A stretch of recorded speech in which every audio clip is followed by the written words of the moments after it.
Hello students, today we will discuss some questions based on distance and displacement.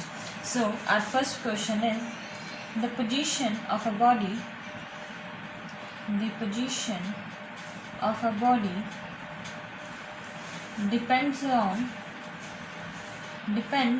on time as x is equals to t minus 2, and he says find distance and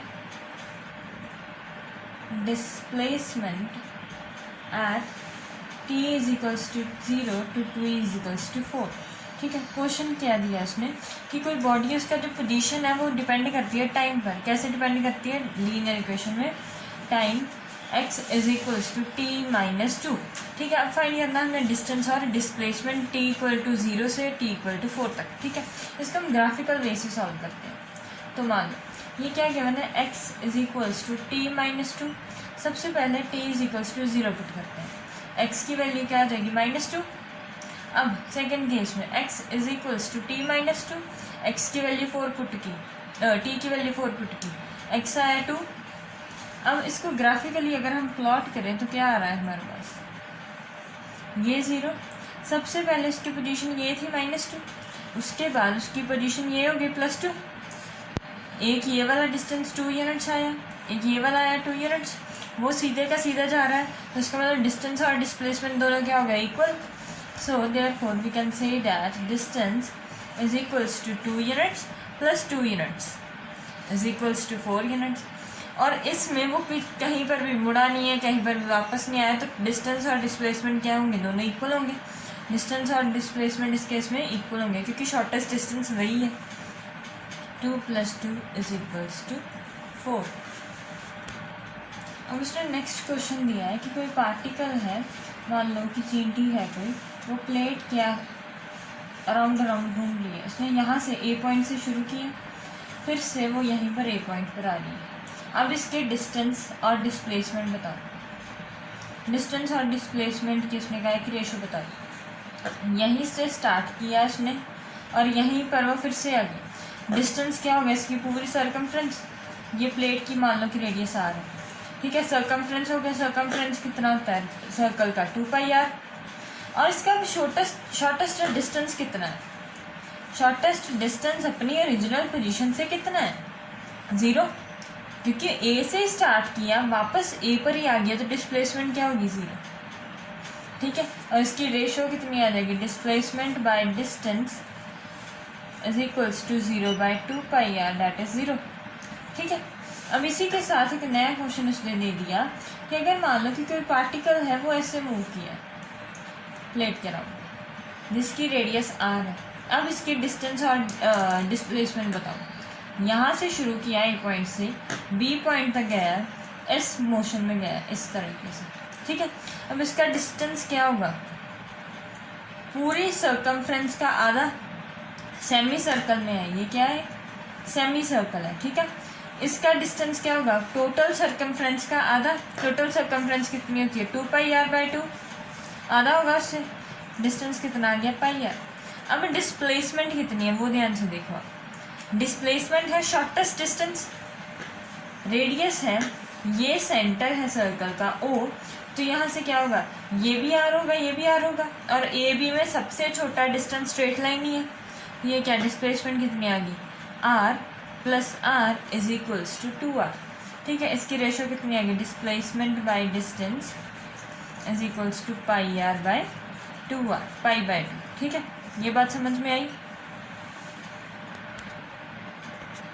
अब आगे वाला जो उसने हमें question दिया ना, उसमें क्या कह दिया कि कोई पार्टिकल है, कोई भी बॉडी है जब कुछ भी, वो क्या कर रहा है कि ए से बी तक जा रहा है, ए से बी तक जा रहा है सर्कुलर पाथ में, और जिसका एंगल सेंटर के साथ बन रहा है, कोई एंगल थीटा. ठीक है, ये सेंटर सर्कल थोड़ा सा उल्टा सा बन गया. ठीक है, ऐसे मान ये सर्कुलर आर्क है कोई, ये एंगल थीटा है और ये रेडियस r है. ठीक है, अब उसने कहा है कि इसकी फाइंड करो डिस्प्लेसमेंट भी और डिस्टेंस भी, दोनों चीज़ें इसकी फाइंड करो. तो इसके लिए आपको एक स्टैंडर्ड रिजल्ट हमने वेक्टर्स में पढ़ा. ये लेंथ अगर l है तो क्या होता है कि वेक्टर एनालॉजी के वेक्टर्स में हमने ये बात पढ़ी है कि theta is equals to L by R होता है। ये हमने वेक्टर्स में बात पढ़ी है, theta is equals to L by R. ये बात समझ में आई। तो यहाँ से एल की लेंथ कितनी होगी, एल जो है यही इसका डिस्टेंस है ना, यहाँ से ए पॉइंट से वो बी पॉइंट तक गया, वो डिस्टेंस कोई एल है और वही क्या उसका डिस्टेंस है। आर्क लेंथ जो है उसकी प्रॉपर वो डिस्टेंस है उसका। तो एल की वैल्यू क्या आ जाएगी यहाँ से, L is equals to R theta. ये क्या हो गया उसका distance, distance is equals to R theta.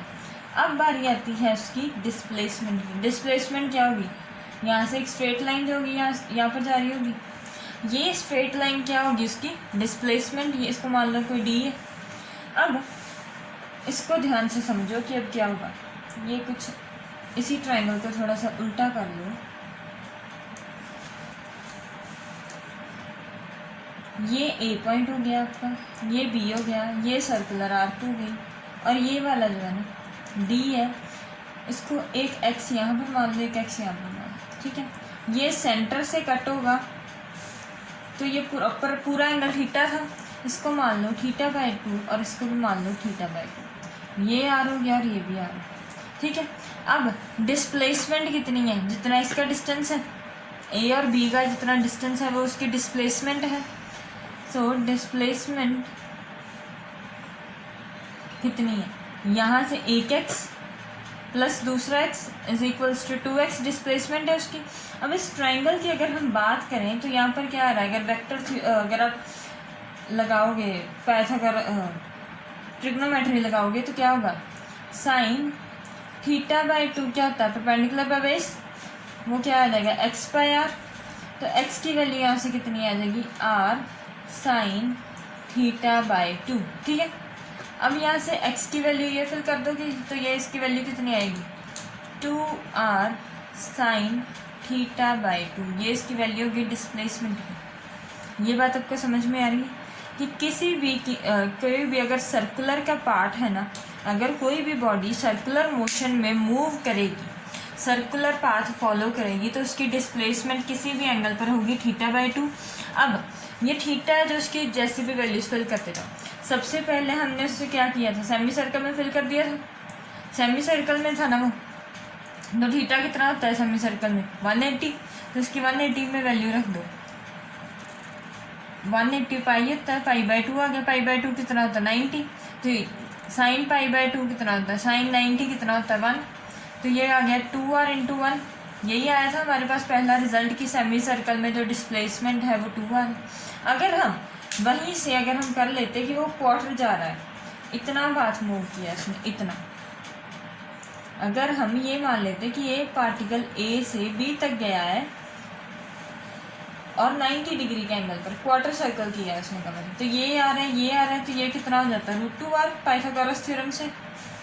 अगर इसी को आप यहाँ पर लगा कर देखोगे तो ये क्या है, ये 90 फिल करोगे, थीटा प्रॉपर पूरा जितना एंगल होता है वो यहाँ पर फिल करते हैं, तो यहाँ पर क्या आ जाएगा 2r साइन थीटा क्या है 90, pi by 2 into 2 pi by 4 आ गया, पाई बाई 4 कितना होता है 45, तो ये कितना आ गया 2r साइन पाई बाई 4 √2 होता है 1 बाई √2, 1 बाई √2, तो ये कितना आ जाएगा √2r। इसका मतलब कि ये जो फॉर्मूला है ना कि डिस्प्लेसमेंट किसी भी सर्कुलर पाथ की कितनी होगी 2r साइन थीटा बाई 2, और ये वेक्टर से आती है और इसको याद कर लो, पेपर में क्वेश्चन तो आएगा ही आएगा, तो आसानी से निकाल लेंगे। सो कुछ इस तरीके से क्वेश्चन आ सकते हैं डिस्टेंस और डिस्प्लेसमेंट से, लेकिन आपको सिर्फ एक ही बात याद रखनी है कि डिस्टेंस क्या होगा उसका पाथ फॉलो, जो बॉडी पाथ फॉलो करेगी, जो पाथ बॉडी ट्रैवल करेगी वो आएगा उसका डिस्टेंस, और डिस्प्लेसमेंट क्या होगा, डिस्प्लेसमेंट होगा उसका शॉर्टेस्ट डिस्टेंस, ठीक है, शॉर्टेस्ट पाथ या शॉर्टेस्ट लाइन जो दो पॉइंट्स को फाइनल और इनिशियल पोजीशन को ज्वाइन करेगी वो उसकी डिस्प्लेसमेंट हो जाएगी, ठीक है। So this is all about today's topic, enjoy your studies, thank you for watching the video.